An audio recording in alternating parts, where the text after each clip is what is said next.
Tips and tops channel को subscribe करना बिल्कुल फ्री है। सब्सक्राइब करें और इस बेल आइकन को दबाएं हमारे नए वीडियोस सबसे पहले देखने के लिए।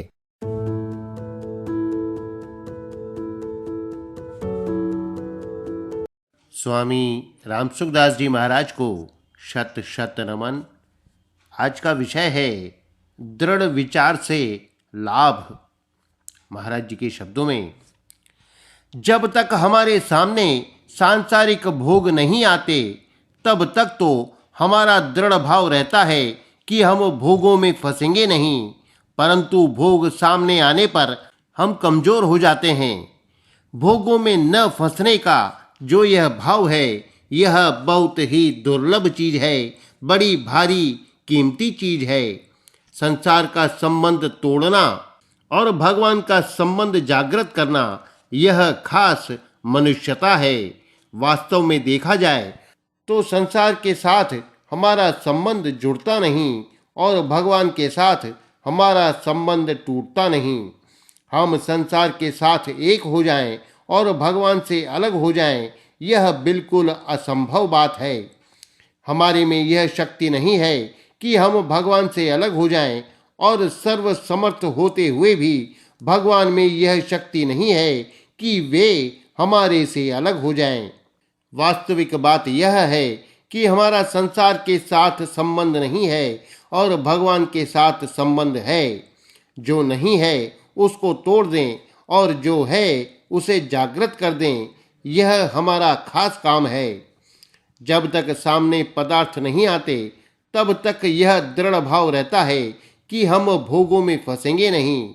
इतनी बात भी अगर आपको हो गई है तो यह बड़े भारी आनंद की बात है।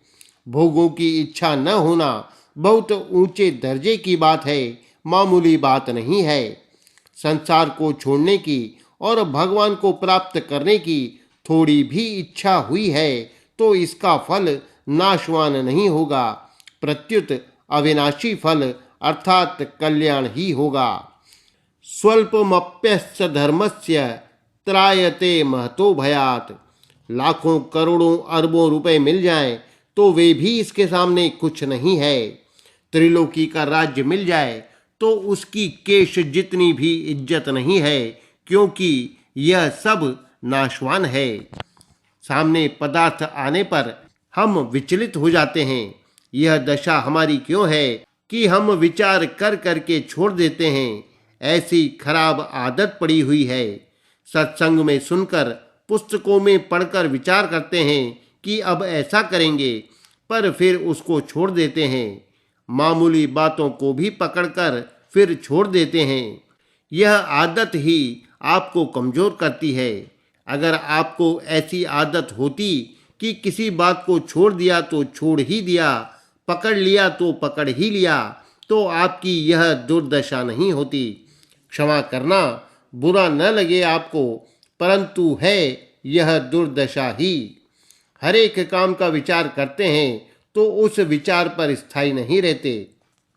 पदार्थों में, संग्रह में इतना अवगुण नहीं है जितना अवगुण हमारी खराब आदत में है। जब तक आप में दृढ़ता नहीं है तब तक आप किसी भी क्षेत्र में जाओ, आप उन्नति नहीं कर सकते। आदत बिगड़ने से बड़ा भारी नुकसान हो रहा है। अगर एक बात पर दृढ़ रहने की आदत बना लो तो निहाल हो जाओगे। भगवान मेरे हैं तो चाहे कुछ भी हो जाए, भगवान ही मेरे हैं। संसार मेरा नहीं है तो मेरा है ही नहीं। सत्य बोलना है तो पक्का विचार कर लो कि आज से सत्य ही बोलना है, झूठ बोलना ही नहीं है। इसमें भी हम झूठ नहीं बोलेंगे, इस बात पर अटल रहो। हम सत्य बोलेंगे, इस बात पर नहीं। त्याग की बहुत बड़ी महिमा है। चाहे कुछ भी हो जाए, हम झूठ नहीं बोलेंगे। चाहे प्रतिष्ठा जाती हो, इज्जत जाती हो, पैसा जाता हो, हमारी कुछ भी हानि होती हो, पर हम झूठ नहीं बोलेंगे। अगर सत्य बोलने का अवसर आने पर आप कमजोर पड़ जाओ, सत्य बोलने की हिम्मत न रहे, तो इतनी ढिलाई भले ही रख लो कि झूठ मत बोलो। चुप रह जाओ। सामने वाले से कह दो कि सभी बातें सबको बताने की नहीं होती, इसलिए हम नहीं बताएंगे। हमारे में सच्ची बात बताने की सामर्थ्य नहीं है। सच्ची बात कहने का अभी विचार नहीं है। पूरी बात बताने का हमारा मन नहीं है। वहाँ से उठकर चल दो कि हमें काम है। काम यही है कि बताना नहीं है। ऐसा करने से हम झूठ नहीं बोलेंगे। यह आपकी प्रतिज्ञा सत्य हो जाएगी। यह आपको ऐसा उपाय बताया है जिसको आप कर सकते हो। आपने एक बार जो पक्का विचार कर लिया है, उस विचार की फिर कभी हत्या मत करो। अपने विचार की हत्या बार बार जन्म मरण देने वाली है। अतः अपना विचार पक्का रखो कि पदार्थ भले ही सामने आ जाएं, अब हम विचलित नहीं होंगे।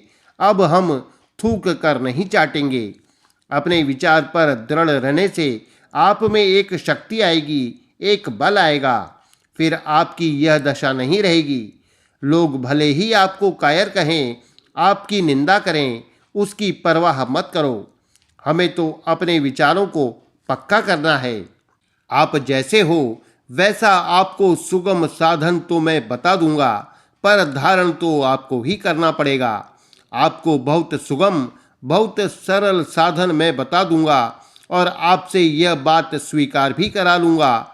इस साधन को हम कर सकते हैं और इससे हमारा भला हो सकता है। आप केवल तैयार हो जाओ, इतने में काम बन जाएगा। कारण कि मूल में परमात्मा की प्राप्ति के लिए ही मनुष्य शरीर मिला है।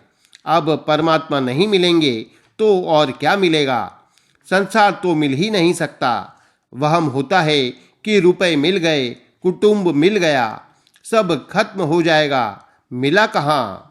संसार मिल नहीं सकता और भगवान से अलग हो नहीं सकते। बिल्कुल सच्ची बात है यह। हम किसी का भी अहित नहीं करेंगे, किसी को भी दुख नहीं देंगे। इस पर आप दृढ़ रहो। यह बात मामूली दिखती है, पर वास्तव में इसका बहुत बड़ा महात्म्य है। भजन, ध्यान, जप आदि से इसका कम महात्म्य नहीं है। यह बहुत कीमती बात है, पर लोग इसकी तरफ ध्यान नहीं देते। इसको ऐसे ही छोड़ देते हैं। जैसे रोग मिटने पर भूख लगने लगती है और भोजन करने पर शरीर में ताकत आनी शुरू हो जाती है, पाचन ठीक होता है, तो रूखा अन्न खाने पर भी शक्ति आने लगती है। इसी तरह आप अपने विचार पर दृढ़ रहो तो आप में एक शक्ति आ जाएगी। अतः अपने विचार पर पक्के रहो कि हम असत्य बोलेंगे ही नहीं, चाहे कुछ भी हो जाए। हम चतुराई नहीं करेंगे। इस बात से आप मत डरो कि हमारी बेइज्जती हो जाएगी। झूठ बोलकर छिपाऊ करोगे तो इससे बहुत बड़ी बेइज्जती होगी, कम नहीं होगी। बिना छिपाव के आपकी बहुत इज्जत होगी। चालाकी करोगे तो अच्छे पुरुषों के हृदय से गिर जाओगे कि यह कोई काम का आदमी नहीं है। ठाकुर जी के हृदय से गिर जाओगे। अतः चतुराई मत करो, सीधी साफ बात कह दो। साफ बात कहने से कोई फांसी थोड़े ही देता है। ऐसा करना कोई कठिन बात नहीं है। अपने कल्याण का विचार होने से यह बात बहुत सुगम हो जाएगी। पहले थोड़ा सा भय लगता है, फिर भय मिट जाता है। अतः मेरे से कोई बात पूछें तो मैं बता दूंगा, नहीं तो हजारों आदमियों के सामने कह दूंगा कि मैं जानता नहीं। सीधी बात कहने में हमारे को क्या बाधा लगी? लोग हमारे को अज्ञ, मूर्ख मानेंगे, बेसमझ मानेंगे, और क्या होगा? समझदार मानकर कौन सी भगवत प्राप्ति करा देंगे और बेसमझ मानकर कौन सी भगवत प्राप्ति में आड़ लगा देंगे। जो हम जानते हैं वह बताएंगे, जो नहीं जानते हैं वह नहीं बताएंगे। और कई बातें ऐसी हैं जो हम जानते हैं पर नहीं बताएंगे। मेरा ऐसा कहने का काम पड़ा है कि तुम यह पूछते हो, पर इस बात को बताने से तुम्हें फायदा नहीं है, इसलिए नहीं बताऊंगा। इस बात से डरो मत कि हमारी पोल निकल जाएगी। पोल निकल जाएगी तो ठोस रह जाएगी। पोल रख कर क्या करोगे? आश्चर्य आता है कि वेद व्यास जी महाराज ने अपने जन्म की बात श्लोकबद्ध रूप से कई बार लिख दी। क्या हृदय है उनका! इसके कारण वे पूजनीय हैं। आदरणीय है। सच्ची बात प्रकट करने से नुकसान नहीं होता, केवल वहम है कि नुकसान हो जाएगा।